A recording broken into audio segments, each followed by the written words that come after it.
Assalamualaikum warahmatullahi wabarakatuh. Saya Muhammad Rizal Ahmadori. Di sini saya akan menjelaskan tentang decision support system untuk memenuhi tugas sistem informasi. Di sini saya mengambil jurnal sistem mendukung keputusan penentuan karyawan kontrak menjadi karyawan tetap menggunakan metode Topsis.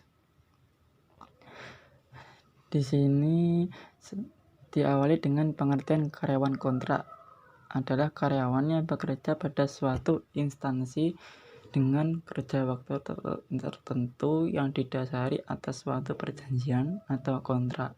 Dapat juga disebut dengan PKWT atau perjanjian kerja waktu tertentu, yaitu perjanjian kerja yang didasarkan suatu jangka waktu yang diadakan untuk paling lama 2 tahun dan hanya dapat diperpanjang 1 kali untuk jangka waktu maksimal 1 tahun.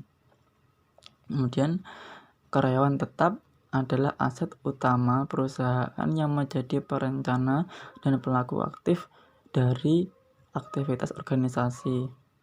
Kemudian pengertian karyawan adalah seorang pekerja yang bekerja di bawah perintah orang lain dan mendapat kompensasi serta jaminan. Undang-Undang RI Nomor 13 Tahun 2003 tentang Ketenagakerjaan Pasal 1 Ayat 3 menyebutkan bahwa pekerja atau buruh adalah setiap orang yang bekerja dengan menerima upah atau imbalan dalam bentuk lain. Kemudian dalam sistem pendukung keputusan ini menggunakan metode Topsis. Langkah-langkah perhitungan Topsis sebagai berikut, yaitu menentukan kriteria yang akan dijadikan acuan dalam pengambilan keputusan dan memberikan bobot penilaian untuk setiap kriteria. Berdasarkan data yang diperoleh dari hasil wawancara didapatkan input kriteria atau variabel terlihat pada tabel 1 kriteria. Untuk menentukan subkriteria dan nilai skor subkriteria yang diberikan untuk setiap kriteria ditunjukkan pada tabel 2 subkriteria. Rating ini yang diberikan pada setiap alternatif untuk setiap kriteria dinilai dengan 100 sampai 25, ditunjukkan tabel 3. Pada penelitian ini, peneliti mengambil contoh kasus 5 orang karyawan kontrak yang akan diseleksi untuk menjadi karyawan tetap pada PT Gua Motor Group adalah sebagai berikut: A1 ZSA, A2 Mia, A3D, A4 Puspa, dan A5 Titian. Menentukan ranking kecocokan dari setiap alternatif pada setiap kriteria terlihat pada tabel 4 ranking kecocokan. Kemudian tabel kriteria kode C1 kriteria kinerja yang didapatkan adalah subkriteria baik dengan nilai 100, subkriteria cukup dengan nilai 75, subkriteria masih kurang dengan nilai 50.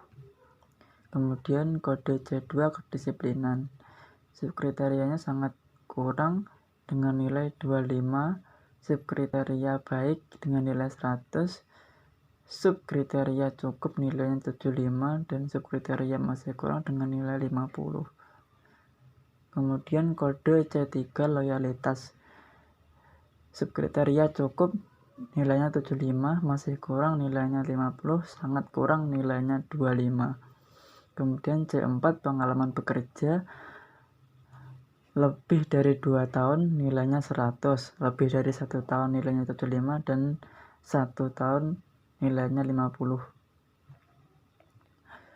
Kode C5 tingkat pendidikan, kurang dari 1 tahun nilainya 25, S2 100, S1 nilainya 75, D3 nilainya 50, SMA nilainya 25. Kemudian tabel 2 subkriteria.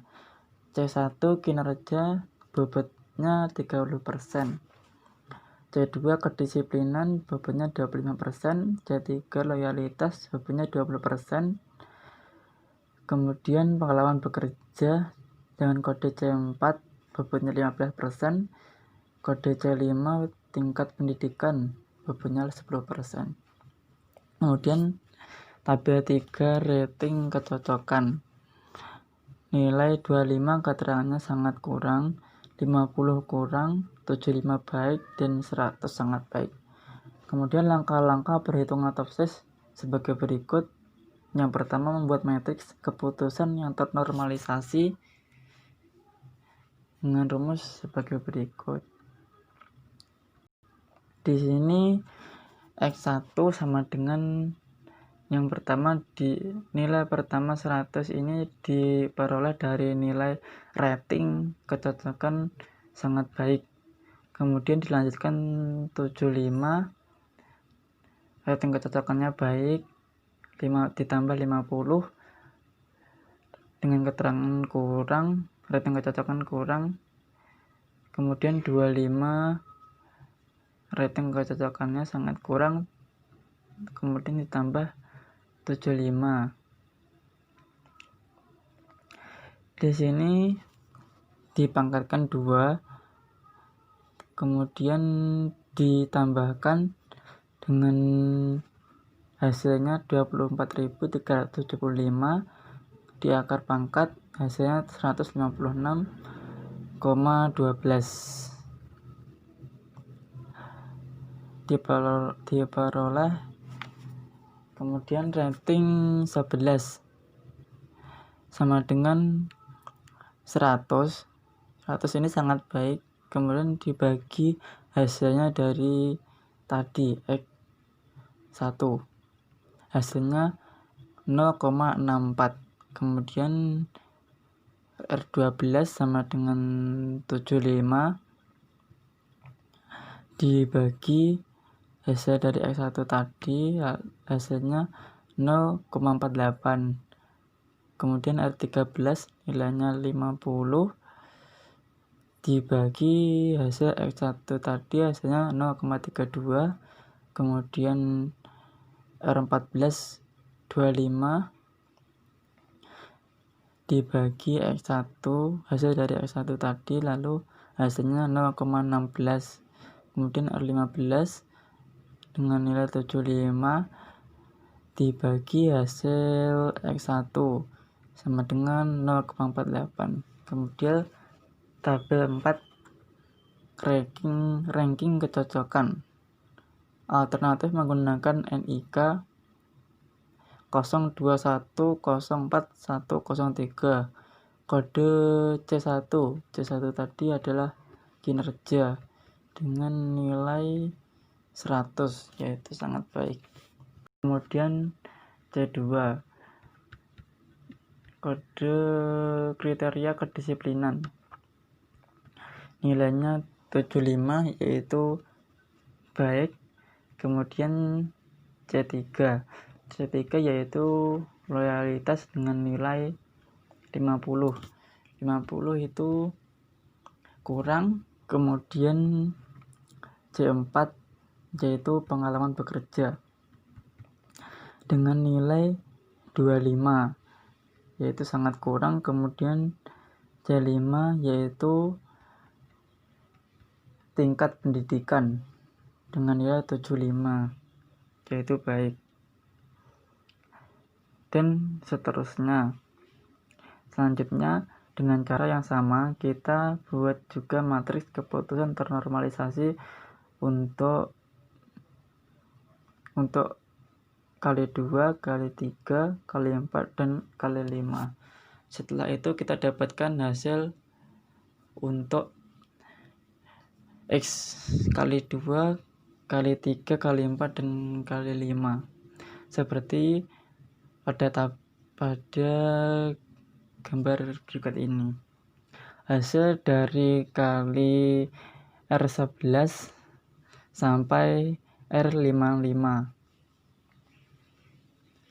Kemudian yang kedua, membuat matriks keputusan yang ternormalisasi terbobot. Matriks keputusan ternormalisasi terbobot didapatkan dari perkalian matriks R dengan bobot preferensi 30%, 25%, 20%, 15%, dan 10%. Kemudian yang ketiga, menentukan matriks solusi ideal positif dan matriks solusi ideal negatif. Kemudian yang keempat, menentukan jarak antara nilai setiap alternatif dengan matriks solusi ideal, positif, dan negatif. Yang kelima, menentukan nilai preferensi untuk setiap alternatif. Dari nilai V atau jarak kedekatan setiap alternatif terhadap solusi ideal, diperoleh nilai V3 memiliki nilai terbesar, sehingga yang akan dipilih sebagai karyawan tetap adalah NIK 02104111.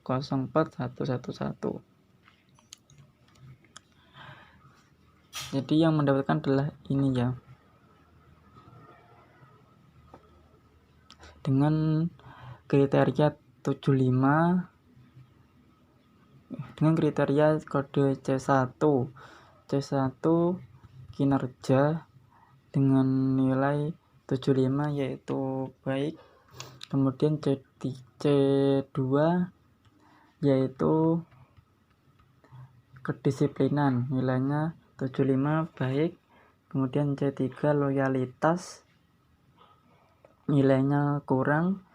C4 pengalaman bekerja dengan nilai 50 kurang.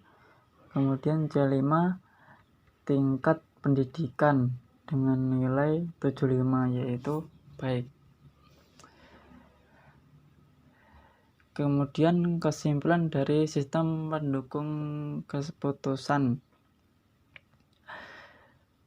Karyawan kontrak menjadi karyawan tetap menggunakan metode Topses adalah sebagai berikut.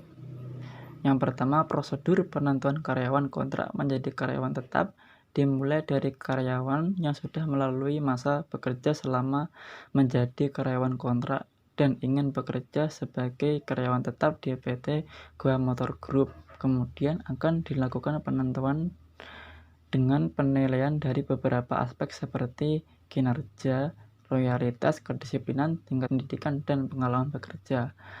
Kemudian yang kedua, metode Technique for Order Preference by Similarity to Ideal Solution atau Topses diterapkan dalam sistem pendukung keputusan untuk menghitung serta memberikan hasil akhir penilaian yang telah dirankingkan sehingga dapat menentukan karyawan kontrak menjadi karyawan tetap dengan tepat.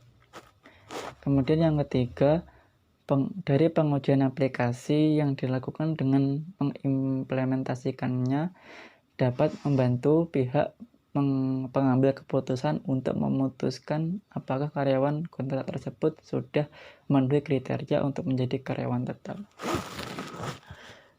Oke, cukup penjelasan itu dari saya mengenai decision support system atau sistem pendukung keputusan karyawan, penentuan karyawan kontrak menjadi karyawan tetap menggunakan metode Topses. Terima kasih. Assalamualaikum warahmatullahi wabarakatuh.